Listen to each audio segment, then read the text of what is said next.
Tahukah kamu, warga lereng Merapi Merbabu di Boyolali merayakan Lebaran 3 kali dalam setahun? Ya, selain Idul Fitri dan Idul Adha, warga setempat melakukan tradisi sadranan sebelum memasuki bulan puasa Ramadan yang rutin dilakukan sejak bertahun-tahun silam. Tahun ini sadranan digelar 4 Februari 2026. Selama kurang lebih 10 menit ke depan, ikuti aku menilik tradisi sadranan di Cepogo, Boyolali.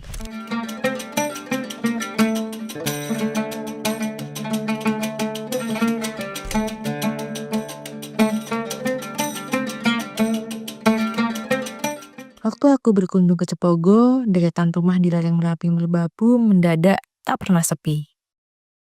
Sejak pagi hingga sore, pintu-pintu terbuka lebar, panci-panci besar berjejer di teras, dan tamu datang silih berganti. Ya, dilihat-lihat justru seperti momen Lebaran. Ya, di Boyolali ini dalam setahun Lebarannya bisa dibilang ada 3 kali. Saat Hari Raya Idul Fitri, menjelang bulan puasa atau bulan Sya'ban, dan pada bulan Safar. Lebaran menjelang puasa ini hanya terjadi di sebagian besar kecamatan Cepogo, Kabupaten Boyolali, Jawa Tengah.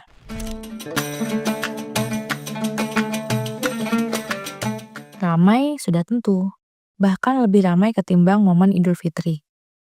Para perantau pun juga banyak yang mudik. Seperti layaknya Lebaran Idul Fitri, masyarakat juga saling berkunjung. Yang muda mengunjungi yang tua, bahkan rekan sejawat keluarga atau temannya teman juga boleh berkunjung untuk sekedar silaturahmi. Tapi ada syaratnya. Selain wajib menikmati aneka ragam hidangan ringan, juga wajib makan nasi. Sebab pemilik rumah sudah menyiapkan hidangan spesial untuk menyambut para tamu yang datang. Inilah sadranan, tradisi turun-temurun yang bukan sekadar ritual jelang Ramadan, tapi cara warga menjaga darah kekeluargaan tetap hangat dan silaturahmi tak pernah putus. Dalam sadranan, tuan rumah bahkan merasa kalah jika tamunya pulang tanpa mencicipi hidangan. Karena menjamu adalah kehormatan, bukan kewajiban.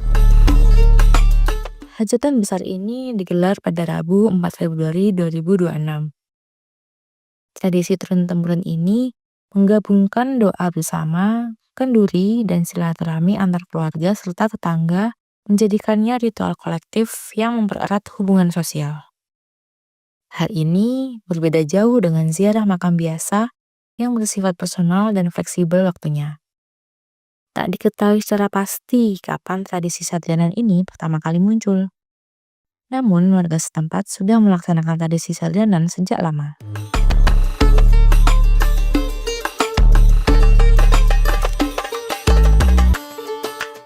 Untuk kegiatan sadranan itu adalah warisan dari leluhur, dari kami sendiri. Tidak tahu mulainya dari tahun berapa, tapi yang jelas ini adalah warisan leluhur, dan warisan itu saya sebagai anak cucu mungkin tinggal melestarikan.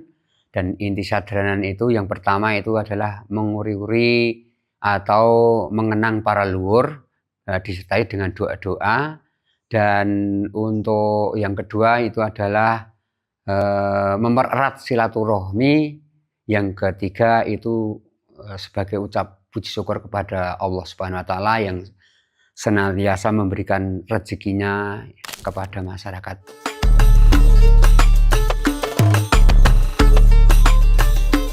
Sadranan diawali dengan kenduri di kompleks makam sebagai doa bersama untuk para leluhur.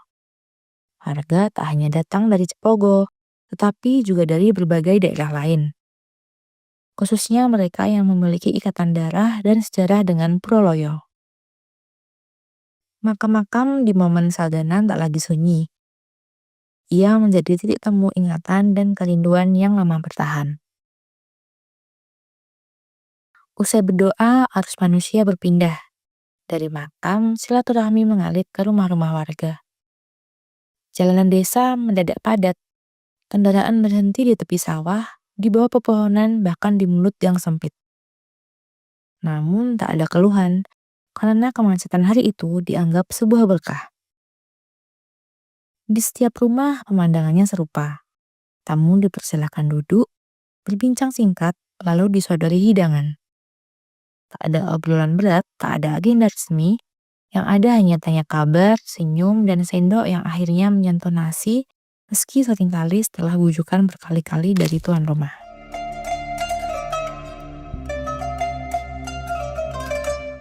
Dalam sadlanan tidak ada kasta.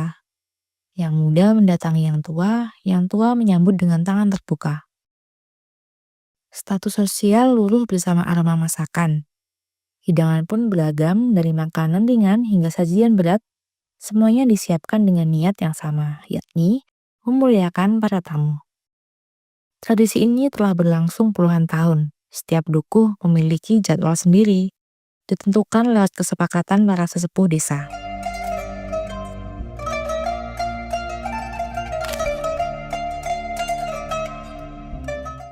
Tradisi sadlanan dimulai dengan kenduri di komplek makam untuk mendoakan para leluhur. Tidak hanya warga setempat, keluarga dari berbagai daerah yang leluhurnya dimakamkan di makam tersebut juga ikut hadir. Setelah berziarah, baru warga saling berkunjung ke rumah-rumah saudara, kerabat, rekan kerja, hingga teman-teman mereka. Salah satu pusat sadlanan terbesar adalah di Kecamatan Cepogo, di mana perayaan seringkali lebih meriah daripada Lebaran. Aktivitasnya biasanya diawali dengan pembersihan makam atau disebut buba, lalu doa bersama disebut tahlil, dan makan bersama dengan membawa tenong berisi makanan, khususnya apem. Tradisi ini terus dilestarikan sebagai wujud syukur dan penghormatan kepada leluhur turun-temurun.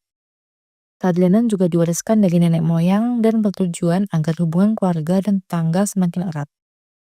Meski sekilas mirip dengan ziarah makam, sadlanan memiliki karakteristik khusus. Ziarah makam biasanya dilakukan kapan saja dan fokus pada satu almarhum.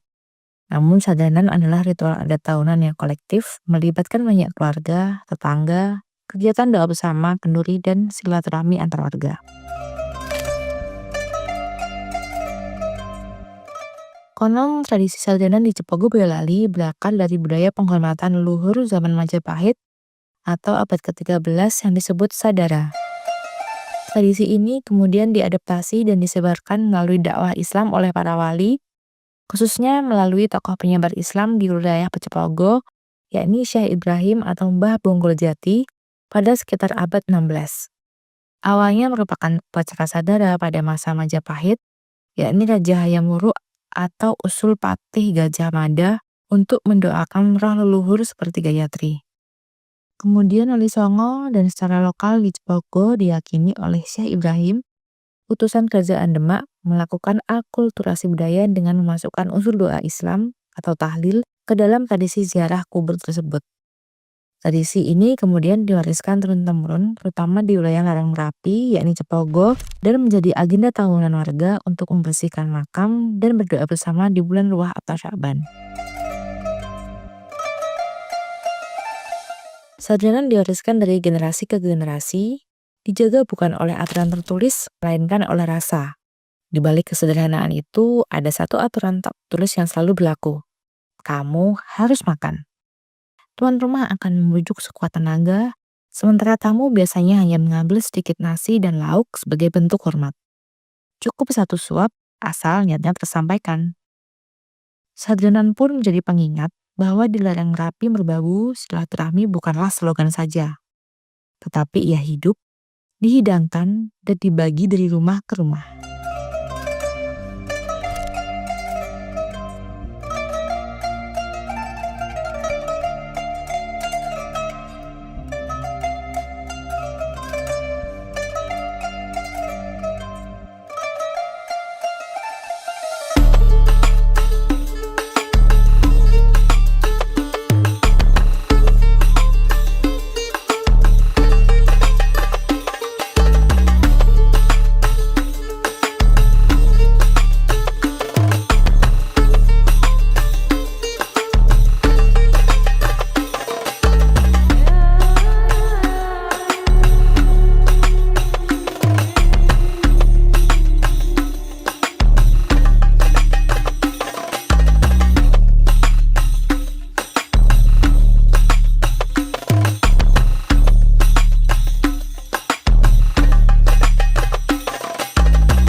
Download Tribun X sekarang. Menghadirkan lokal menjadi Indonesia.